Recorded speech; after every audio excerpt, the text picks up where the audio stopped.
ィフェンダー90に乗っているんですけれど、このディフェンダーはランドローバー創立70周年を記念して特別に世界限定150台で生産された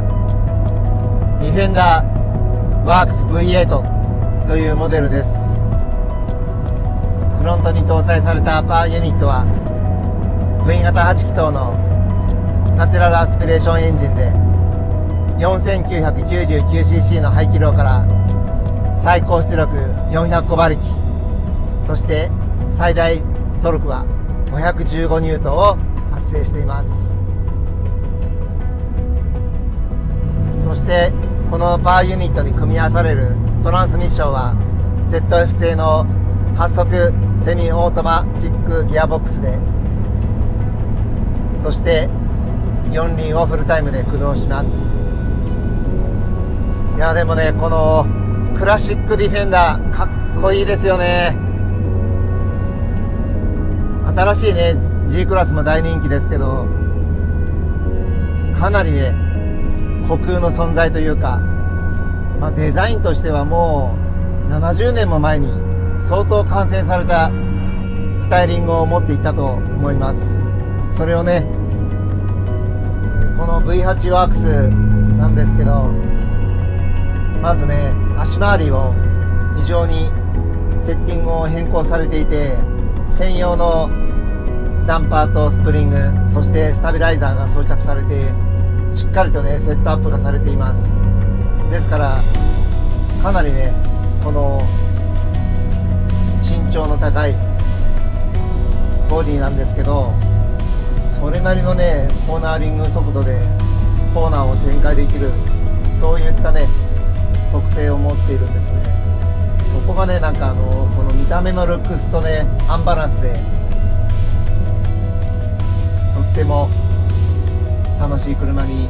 仕上がっていると思います。そして強化されたパワーユニットに似合ったちゃんとしたねブレーキも備わっていて、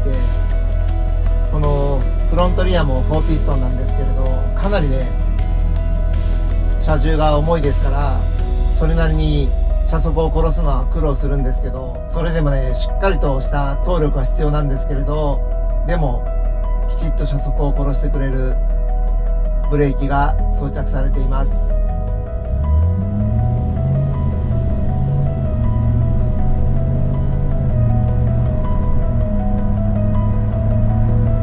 まずねパワーユニットの特性なんですけど、正直ね相当アクセルを慎重に踏んであげないとかなりねパワフルで、まさに荒々しいじゃじゃ馬って言ったらねぴったりのそんなフィーリングのエンジンですね。もうねそうだな3分の1もアクセルを開けてあげたらロケットのような加速をしてくれるんですよね。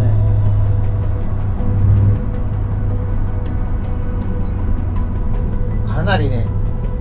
痛快な感覚を持ってるエンジンです。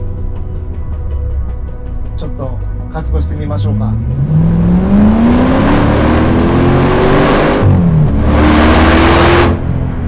ねローギアで発進した時ホイールスピン少ししてましたよね。古典的な足回りなんでトラクションコントロールは装着されていませんから、もちろんね路面のミューが低ければ簡単にホイールスピンもしちゃうくらいパワフルなエンジンですね。でこの ZF 製の8速オートマトランスミッションなんですけど、かなりねスポーティーなセットアップがされていて、シフトアップも込み気味がすごくいいですし、シフトダウンもねトントントンってまるで GT3 のごとくシフトダウンしてくれるんですよね。この辺りね本当こんなねクラシックなスタイリングを持つディフェンダーなのに、走りはねかなりスポーティーで、ほぼねスポーツカーと同等と言っても過言ではないぐらい、そのぐらい軽快な、そして高い運動性能を有しています。このクラシックな愛らしいディフェンダー90のルックスから想像できないすごく軽快なパフォーマンスを持っているところが、このディフェンダーワークス V8 の一番の魅力なんだと思いますね。でやはりクラシックディフェンダーですから、外の音、エンジンの音やタイヤノイズとかね、そういった外からの音も結構コックピットに入ってくるんですけども、それがまたね、いかにも車を走らせてるっていうね、そういう感覚で自分が満たされるんで、これはこれでね、運転に集中できますし楽しいですよね。このディフェンダーワークス V8 の動力性能なんですけれど、0-60マイルが 5.6 秒、最高速は170キロに達するそうです。ハイウェイもね少し走ってきたんですけど、まあ130キロぐらいでもかなりね、そこからぐいぐい加速するんで、まあ、170キロが最高速と言ってますけれど、170キロで巡航できるような、そんな高い性能を有していると思います。でね、気になる車両重量なんですけど、なんと2210キロ。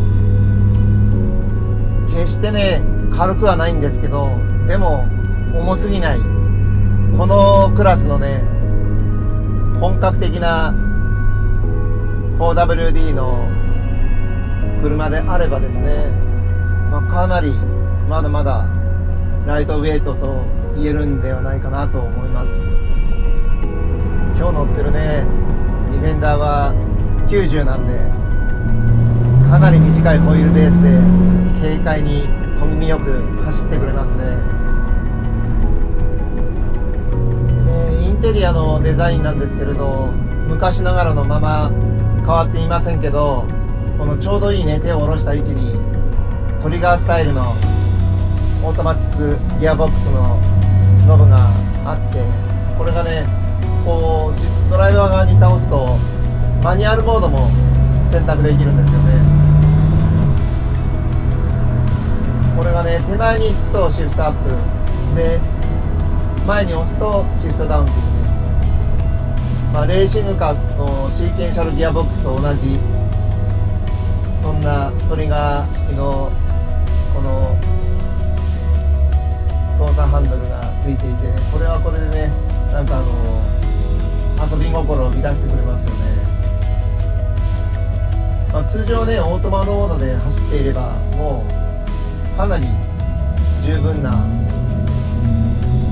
シフトアップダウンをしてくれるんで、まあ、これはこれでかなり賢いね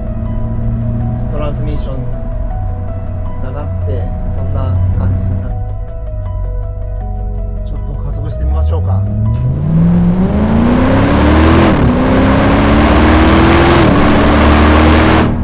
わお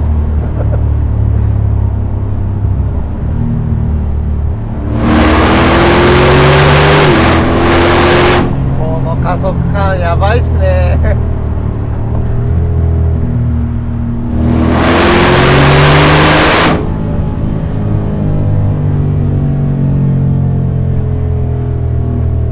なんかね